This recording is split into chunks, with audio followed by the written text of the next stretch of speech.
शैतानुर्रजीम बिस्मिल्लाहिर्रहमानिर्रहीम। ये लोहे कुरानी देख लीजिए, इससे आपको बहुत फ़ायदा होगा। और सूरह इन्ना आतैना पढ़ लें, सूरह कौसर। बिस्मिल्लाहिर्रहमानिर्रहीम। इन्ना आतैनाकल कौसर फसल, इन्ना आतैनाकल कौसर फसल्लि लिरब्बिका वन्हर। इन्ना आतैनाकल कौसर फसल्लि लिरब्बिका वन्हर। निशानियाका हुवल अब्तर। ये भी दुआ हम पढ़ लें। ए अल्लाह, मैं तेरी पनाह चाहता हूँ फ़िक्र और गम से। फ़िक्र और गम से तेरी पनाह चाहता हूँ, फ़िक्र और गम से और तेरी पनाह चाहता हूँ, आजिज़ी और सुस्ती से और तेरी पनाह चाहता हूँ, बुज़दिली और बुख़ल से और तेरी पनाह चाहता हूँ, कर्ज़ के बोझ से और लोगों के दबाव से।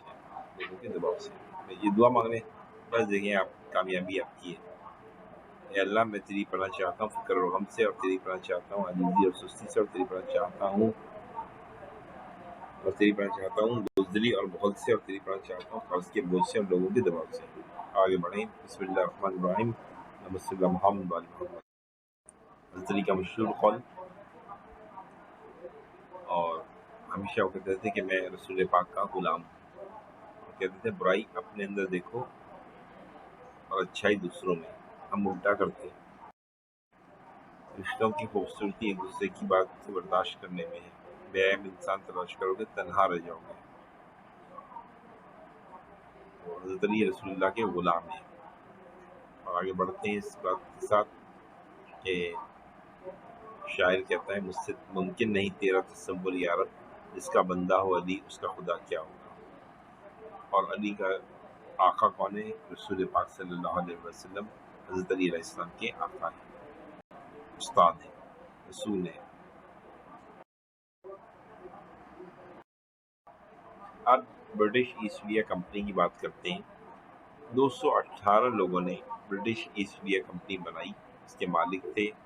उन्होंने 24 डायरेक्टर्स बनाए, जिन्हें COD कहते हैं, कोर्ट ऑफ डायरेक्टर्स, जो कंपनी चला रहे थे। लेकिन 218 लोग और ये COD इंग्लैंड में रहते थे, इसलिए इनको ज़रूरत थी मैनेजमेंट को चलाने के लिए। तो उन्होंने 3 गवर्नर्स अपॉइंट किए COD ने, और वो इंडिया भेज दिए गए। हमने इस मिसाल में बताया है कि ब्रिटिश ईस्ट इंडिया ने 3 एरिया लिए थे, बंगाल, मद्रास और बम्बई। अब मुझे फ़ोटोज़ लगा के आपको समझाने के लिए मैंने ये रख लिया कि बंगाल का अमिताभ को बना दिया, मद्रास का हेमा मालिनी को, और बम्बई का सुनील गावस्कर को मैंने गवर्नर बना दिया। लेकिन याद रहे, वो गवर्नर जो थे उस वक्त 3 एरिया के, वो ब्रिटिशर्स थे, इंडियन नहीं थे। लेकिन मैंने सिर्फ समझाने के लिए, पढ़ाने के लिए इन 3 नाम रख दिए, ठीक है, ताकि आपके लिए आसानी हो जाए। ये 3 गवर्नर्स हैं, इनको किसने अपॉइंट किया है? COD ने।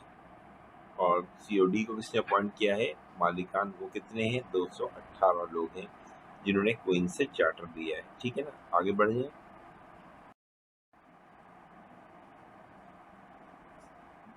आपको याद है कि जब ब्रिटिश ईस्ट इंडिया कंपनी बहुत कमा के दे रही थी, 4 लाख पाउंड दे रही थी हर साल इंग्लैंड को, तो इंग्लैंड बहुत खुश था इस कंपनी से। लेकिन इस कंपनी पे जवाल आया, और इसकी ज़वाल की कई रीज़न्स थी। एक तो बंगाल में बारिश नहीं हुई, जिसकी वजह से कहर पड़ गया, 33% लोग मर गए। ब्रिटिश ईस्ट इंडिया कंपनी ने को लॉसेस हुए, तो उन्होंने टैक्स लगा दिया, अवाम ने टैक्स पे किया, तो अवाम गरीब हो गई। फिर ये हुआ कि हैदर अली ने ब्रिटिश ईस्ट इंडिया कंपनी से जंगें की, जिससे ब्रिटिश ईस्ट इंडिया का पैसा ज़ाया हो गया। 3 साल जंगें की। और इसके अलावा ब्रिटिश ईस्ट इंडिया की जो मालिकान थे, उनको ये पता नहीं था कि ब्रिटिश ईस्ट इंडिया कंपनी के जो ऑफिसर्स हैं, जो गवर्नर के नीचे हैं, वो करप्शन कर रहे थे। इसकी वजह से कंपनी को लॉस हो रहा था। जैसे हमारे यहाँ होता है, कंपनी को लॉस होता है और नौकर जो है करप्शन करते हैं, ठीक है ना। तो इस सारी सूरत हाल से निपटने के लिए ब्रिटिश ईस्ट इंडिया कंपनी ने 1772 में 1 लाख पाउंड इंग्लैंड से उधार लिया, जिससे इंग्लैंड डर गया, और इंग्लैंड ने कहा कि इस कंपनी को दोबारा सही किया जाए, ठीक है ना। तो 1773 में लॉ बनाया गया, जिसको कहते हैं चार्टर एक्ट। और उसके अंदर ये तय किया गया कि तीनों गवर्नर्स को, जो कि अब हमने एग्जाम्पल में आसान कर दिया है, मद्रास की हिमा है, बंगाल का अमिताभ बना दिया है, बंगाल का अमिताभ, और बम्बई का सुनील गावस्कर। तीन ही आपके इनके थे, बम्बई, बंगाल और मद्रास, जो इंग्लैंड ने 3 गवर्नर भेजे थे। उनके नाम अलग थे, लेकिन मैंने ये आसान रखने के लिए आपको ये बताया है। इन्होंने क्या किया कि सबसे पहले ये काम किया कि बंगाल के गवर्नर को प्रमोट कर दिया। उससे कहा कि तुम गवर्नर नहीं हो, तुम गवर्नर जनरल हो। और मद्रास के और बम्बई के गवर्नर से कहा तुम लोग गवर्नर ही रहोगे, ठीक है। और एक काम ये किया कि हर, चाहे वो गवर्नर हो बंगाल का, अब तो गवर्नर जनरल बन गया, उसके पास 4 आदमी लगा दिए मैनेजमेंट एग्जीक्यूटिव काउंसिल के नाम से।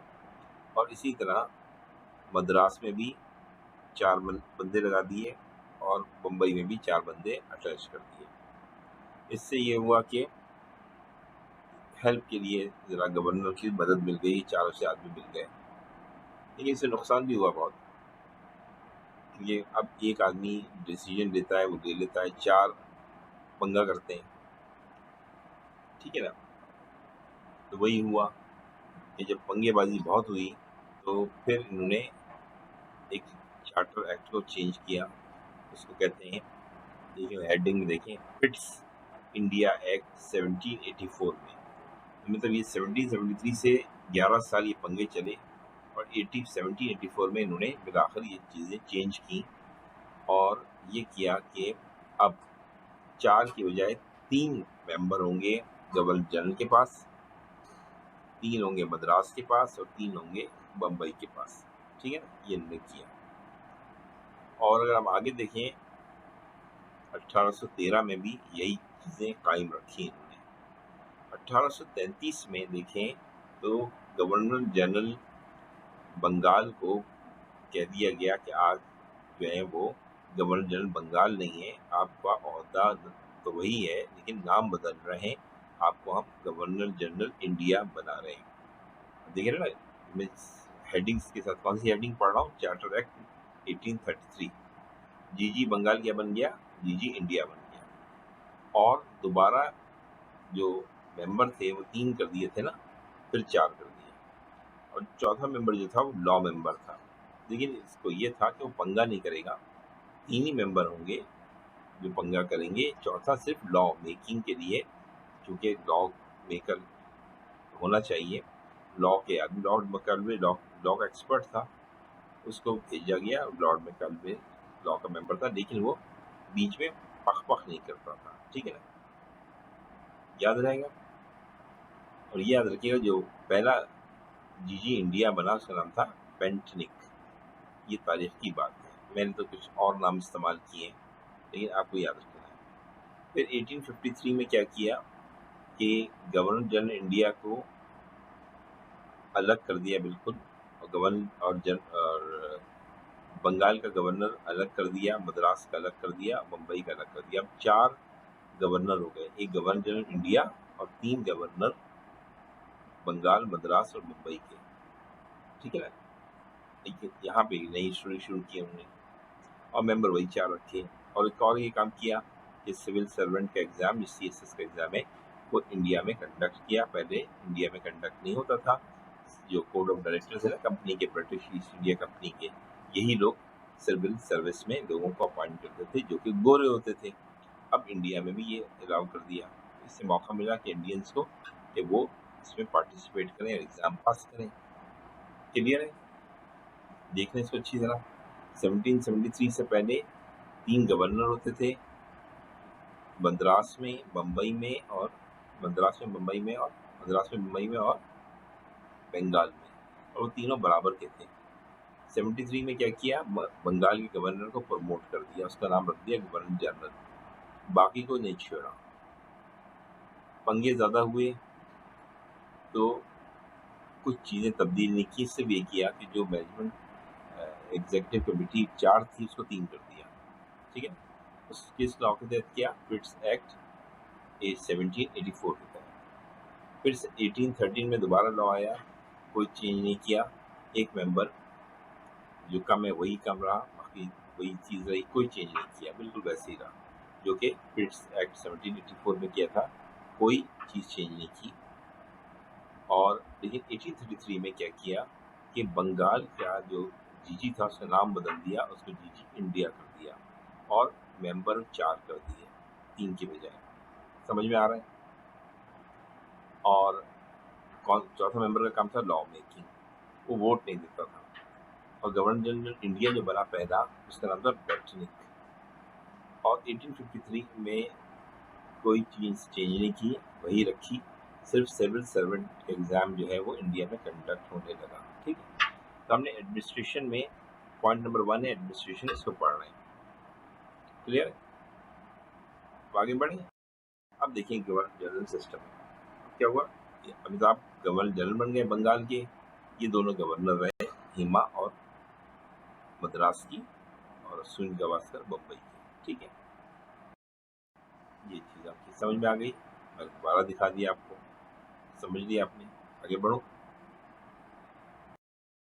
अब क्या हुआ, अमिताभ के साथ 4 आदमी थे, मैंने बताया था 1773 में 4 आदमी कर दिए थे, जिसकी वजह से पंगा होता था। क्या होता था, अमिताभ लॉ बना रहा है और 4 में से अगर 2 ने मुखालफत कर दी तो लॉ नहीं बनता था, इसलिए कि 4 में से अमिताभ के लिए ज़रूरी था कि मेजॉरिटी ले, 4 में से 3 अगर इसको वोट देंगे तो इसका लॉ बनेगा, अब नहीं बनता था। तो ये मसले थे अमिताभ को, जो कि गवर्नर जनरल बंगाल था। ये मसले बम्बई के गवर्नर को थे, ये गवर्नर जनरल नहीं है, ये गवर्नर है। इसके बाद भी 4 आदमी थे, ये प्रॉब्लम थी लॉ बनाने में, कोई डिसीजन लेने में, तो ये चीज़ें मद्रास के गवर्नर को प्रॉब्लम थी। ठीक है ना।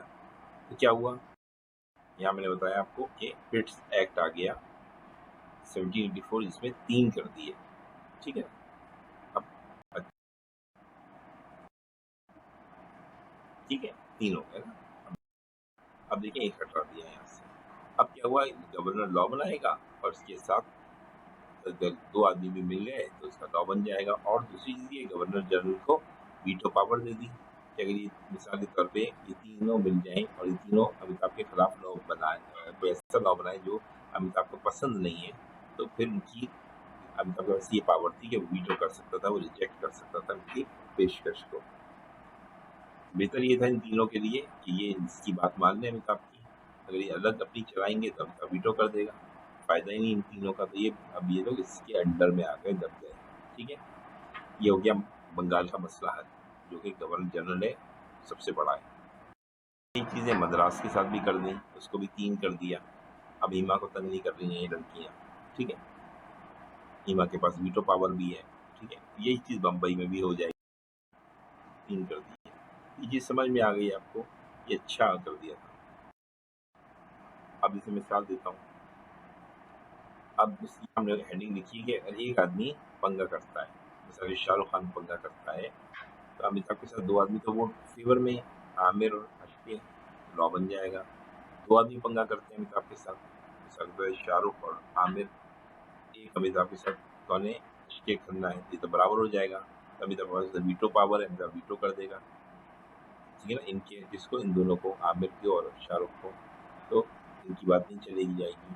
और आखिरी केस क्या है कि अमिताभ के साथ तीनों खिलाफ है, अमिताभ अकेला है, तो अब जो लॉ बनाएगा तो ये लोग नहीं मानेंगे, तो अमिताभ वीटो कर देगा इनकी बात को।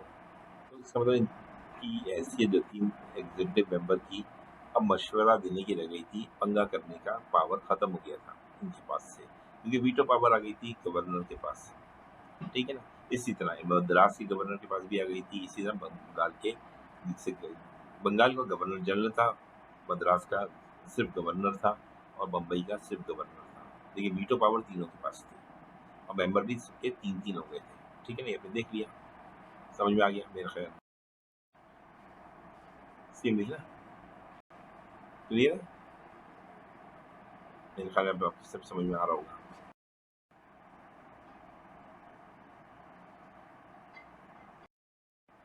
अब फिर वापस आ जाते हैं एडमिनिस्ट्रेशन में, हमने क्या क्या पढ़ लिया।